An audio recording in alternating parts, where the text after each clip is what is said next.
As we step into the new academic year 2025 to 2026, each day unfolds as a vista of opportunities.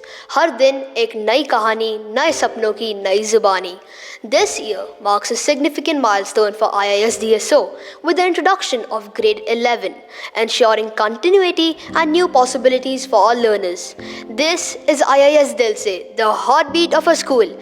I'm your host, RJ Bhav, and alongside me is the ever-enthusiastic RJ Ada. Absolutely, Bhav. To mark the commencement of this vibrant academic voyage, we are thrilled to present a special podcast titled Unfolding a Vista of Opportunities, हर दिन एक नई कहानी, नए सपनों की नई जुबानी. This inspiring session features our esteemed Sir Punit Vasu, visionary leader whose unwavering passion, steadfast dedication, and deep-rooted commitment to student well-being continues to illuminate the path forward for our school community. The conversation promises to delve into powerful themes such as growth, resilience, creativity, leadership, well-being, technology, innovation, and the pursuit of excellence. Cornerstones that will shape and steer our journey into the coming year. A warm and heartfelt welcome to you, sir. Thank you, Bhav and Ada. You all speak so well, so eloquently, that I actually want to only listen to you all. So I think I should be interviewing you all. So हर दिन एक नई कहानी, right, दिल से, I think I should be listening more to you all. So hoping after this podcast that I get more time to interact with you. So thank you so much for having me. Thank you, sir. Thank you, sir. The energy on campus is truly electrifying. From classrooms to corridors, you can feel the momentum building. Let's dive into this conversation and explore how we can keep that spirit alive and make this year truly unforgettable. Sir, would you like to say anything? It's great, right? So again, welcome to the new academic year. This is something that we look forward to. Right? We have a whole raft of initiatives that we have planned for all our students, for our teachers, to make it inclusive, also have our parents. See, whatever programs, initiatives, decisions that we take at the Indian High Group of Schools, it's you, the learners, who are very much at the heart of what we do. It's the impact that our decisions have on teachers and parents. So that's our ecosystem.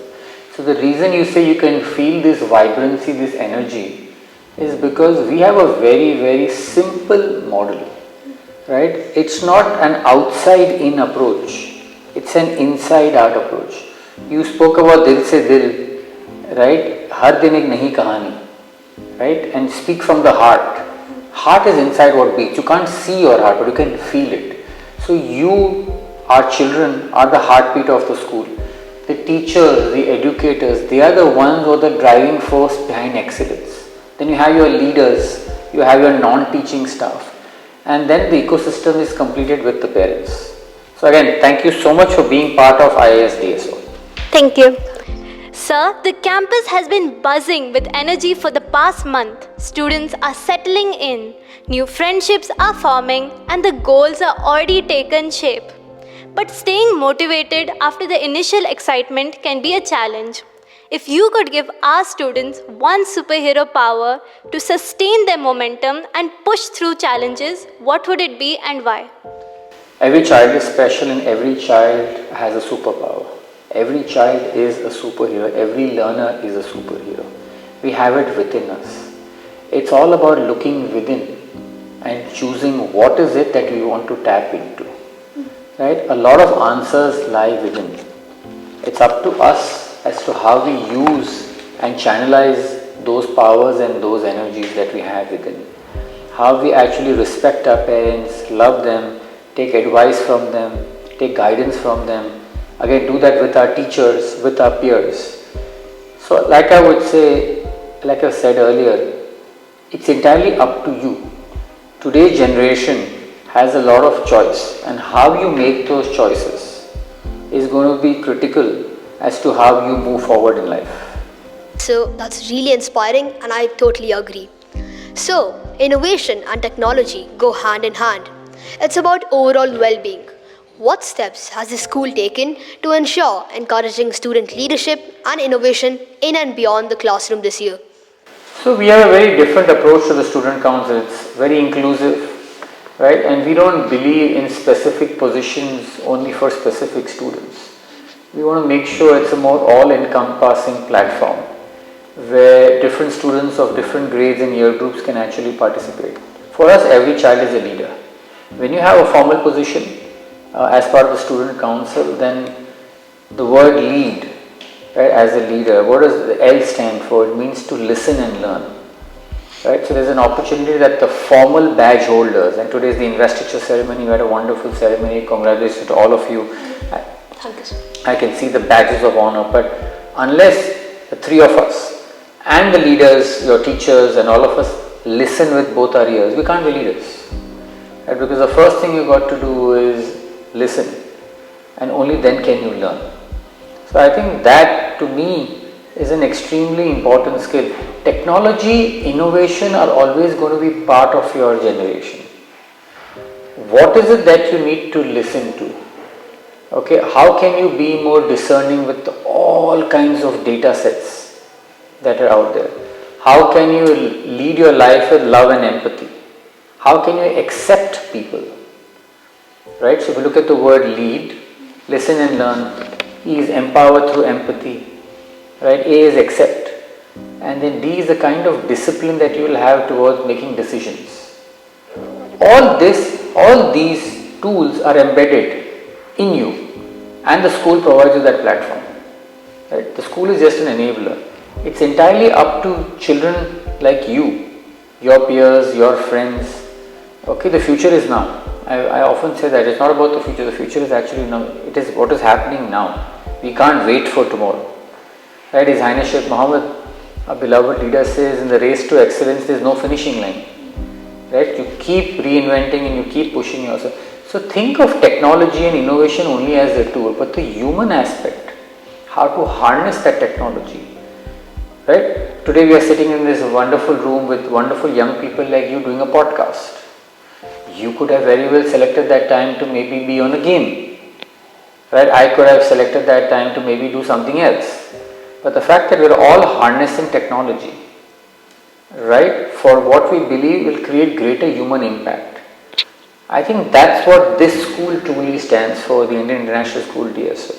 And that's the kind of leaders that we have, that's the kind of teachers that we have. That innovation doesn't have to just happen in the physical sense.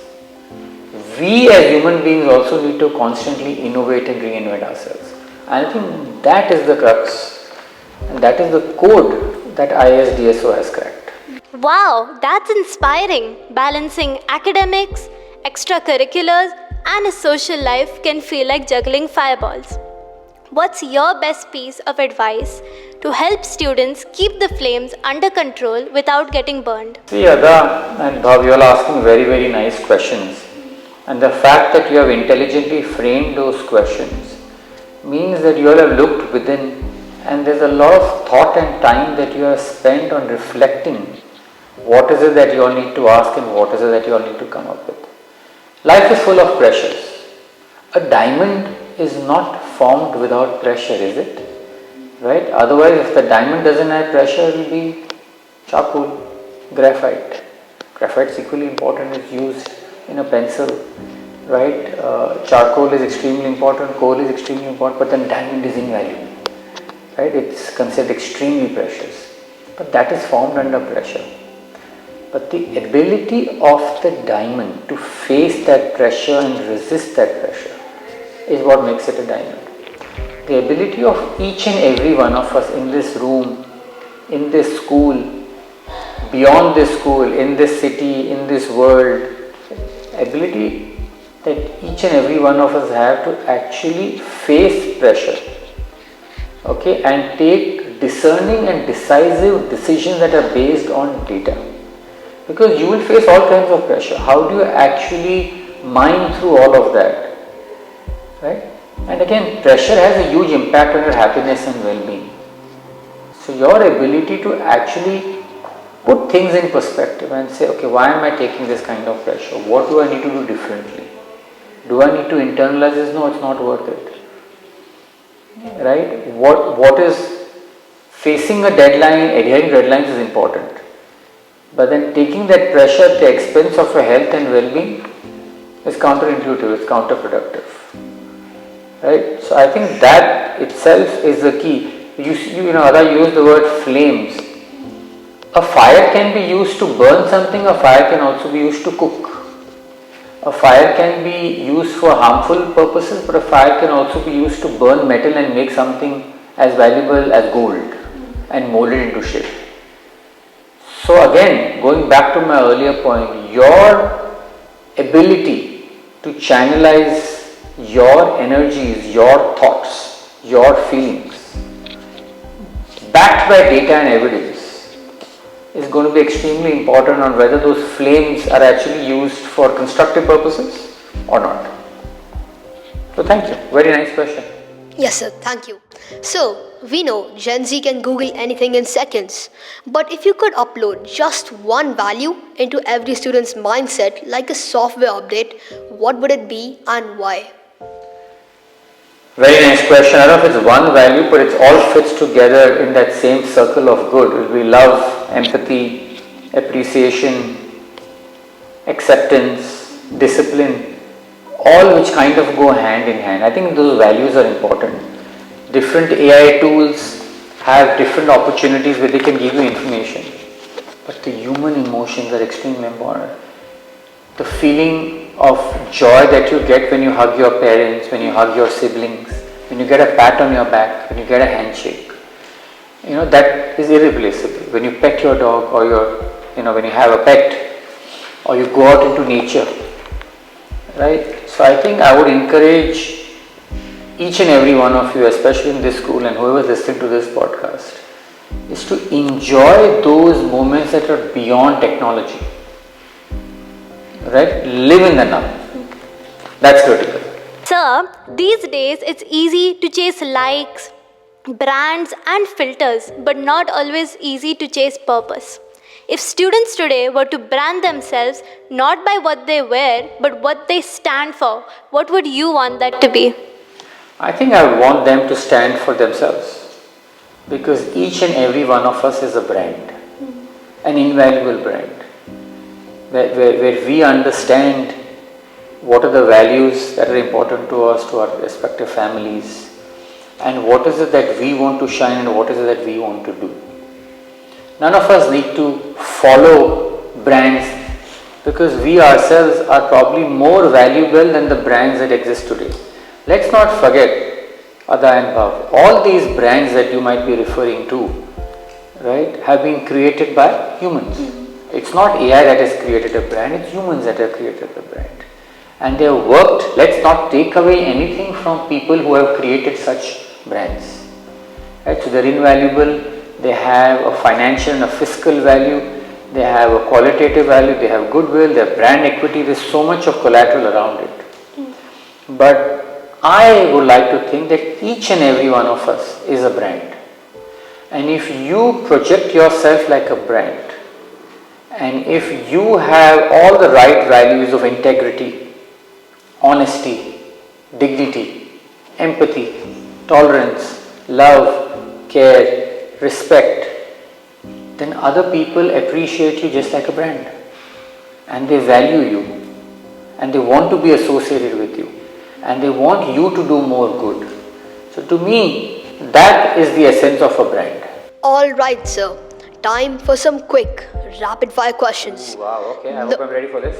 No thinking, just spontaneous answers. First up, imagine students are building their own dream resume for life. Not college or jobs, but just life. What are 3 non-negotiable experiences or qualities they must add to it during school? It should be a balance of academics and co-curricular, extracurricular. I think that's important. There should be a lot. Since you said I can't think, I can't pause, so I need to go rapid fire, as you would say. So you're a very nice RJ and a host. I think it's important to make sure that you participate in activities like volunteering and giving back. And it's important that whatever you do, you back yourself up. You have faith and trust in what is that you're doing. Whether it's making academic decisions, whether it's the kind of activities that you participate, unless you believe in it yourself, don't do it. So back yourself up. If there's something that means something to you, then do it. Don't do it just for the sake of checking a box, because in today's day and age with the kind of media and social media proliferation and what you have, you'll be found out. I hope I answered that within the time span that you wanted me to answer about. Thank you. Okay, sir, great choice. A lot of students today are more conscious about looking fit than being well. How can we shift the focus from six-pack abs to six strong values? Look, having fit abs, being fit, having an exercise regime, be it yoga, be it light weights, resistant bands, etc. I think that's important. Let's not underestimate the value of that and fitness, right? But it goes hand in hand with what you rightly said in terms of your mental well-being. And your mental well-being can't come to the fore, your happiness, unless you have a very, very strong internal set of values and a core set of values that guide your decision-making metrics. That I think is extremely critical, and that is something which we all got to work on. And it's a constant and iterative process. It's not that you can stick and say this is it, this is how I want my life to be, and I'm only going to be sticking to these particular values and these particular core competencies. We all realize, living in this beautiful city like Dubai, under the leadership of His Highness Sheikh Mohammed bin Rashid Al Maktoum, under the leadership of His Highness Sheikh Mohammed bin Zayed Al Nahyan, our beloved leaders, that we have to be agile. We have to constantly innovate. We have to constantly improvise. We can't rest on our laurels. We can't say that's it, job done. That's why I said earlier, in the race to excellence, there is no finishing line. A wonderful quote by His Highness Sheikh Mohammed, that we have to be number one and excel in everything. So, if we leave every day from school and when we reflect on the happenings of a school before we go to bed and say, I have given it my best. I have actually excelled at what is it that I want to do and given it more than what I could have. Then I think that's a job well done. Yes, sir, I agree. So, if our school were a Netflix series and this year was a brand new season, what would you title it? And what would be the plot twist that leaves students thinking deeper? So the plot twist is easy, right? It would be the disruptive impact of AI and machine learning. So that would kind of be the plot twist that I would add, right? In terms of human teachers versus AI-centric robots and teachers, and how that might create all kinds of disruption. So that probably would be a twist. What would be the series, right? I mean, what is the name of the Netflix series? IIS it's not a phoenix that has come up from the ashes, but I would probably compare it to a very, very exotic bird. Right? Colorful, vibrant, dynamic, full of right values, right? But all encompassing and inclusive. So when you see a bird that's soaring high, it gives you hope. It allows you to see, at the same time a bird realizes restrictions. It knows when to rest. It knows, when to eat, when to sleep. You'll see birds fly together. It's beautiful when they migrate, how they look after each other. So to me, that would be the title of the series. And I would also put in, it's almost a phoenix-like bird or a very, very special exotic bird. So that's what, I can't come up with the exact name and the title, but definitely a bird with the right sense of values. Sir, like how we were talking about tech and AI just at our fingertips, students today can create, connect and compete globally, but how do we make sure they still stay rooted while reaching for the stars? I think you said it, Ada. You got to stay grounded, you got to stay humble, it's important. You got to respect your culture and tradition, you got to be proud of being an Indian. You got to be proud of being a resident of Dubai and the UAE. You got to be proud of your culture, your family, maybe your faith, whatever it is that means something to you, as long as you can remain grounded, right? You have an opportunity to take people together with you on a journey, right? You said something about being rooted and grounded. How does a tree become so powerful? It's the roots. how does a building stand for so many years? Whichever structure, whichever wonder of the world, it's got very, very strong foundation. That it's people who are driven by deep values in their foundation, and then they're able to translate that into physical and archaeological structures, architectural structures. Right? So that is something which I think is critical. You will not want to be part of anything, any building, any structure, any event, any project that doesn't have a solid foundation. So staying rooted is actually, in your question, staying true to your roots and being grounded. Yet, if you see a tree, right, it has this ability to withstand the wind. It has the ability to sometimes shed its leaves. It has the ability to sometimes sway in different weather conditions. It's agile, it's adaptable. If a tree sits and resists forces of nature, it might collapse. It might, be washed away in a flood. So again, you have different kinds of examples within nature, which I encourage all young learners and young adults to learn from and focus on. Yes, sir. This has been such an insightful and fun conversation with you. Final one, sir. If you had to make a 1-minute reel of life, not to impress, but to express, what would you include and what would you leave out? I think I would, wow, very, very deep question, right? You got me thinking about, if it's a 1-minute reel, I would like to replay that as to how I was able to learn from my mistakes. It's only human, we are all fallible human beings. It's fallible to make, we should make, we're not infallible, we should make mistakes. But if I could work on seeing how I reacted and learned from those mistakes, then I think that would be a very interesting reel that I would want to make as to how I benefited from those mistakes and actually learned in life from them. Thank you, sir. That's a wrap on this special podcast. Stay tuned to IIS Dil Se for more exciting updates, fun interviews, and student stories. This is RJ Ada and RJ Bhav signing off. Stay curious, stay motivated, and make this year unforgettable. Thank you so much, both. One of the best podcasts I've been a part of. Thank you.